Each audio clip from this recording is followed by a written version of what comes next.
Media reports citing Russia's investigative committee suggest that evidence points to Ukrainian nationalists orchestrating the attack on the Moscow concert hall. Allegedly, the perpetrators were funded through cryptocurrency payments originating from Ukraine. Additionally, Russian authorities disclosed on Friday that 3 individuals had been detained for allegedly plotting another attack in the southern region of the country.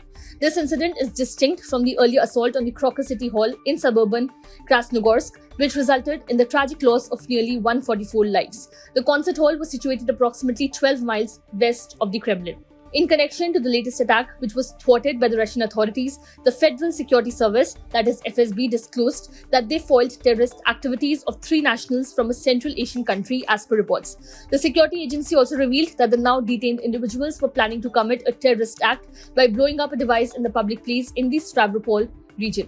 The Stavropol region, nestled in the southern expanse of Russia, lies within the northern Caucasus territory and shares borders with various regions, notably Dagestan and Chechnya. Recent reports have highlighted scenes aired on Russian television portraying several individuals subdued on the ground by FSB officials.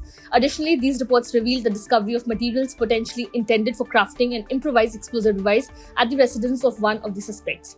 Meanwhile, the attack on the concert hall, as per Russian authorities, was carried out by radical Islamists. So far, Russia has detained 12 individuals. This includes 4 alleged assailants from Tajikistan. 8 of them have been charged with terror-related offences.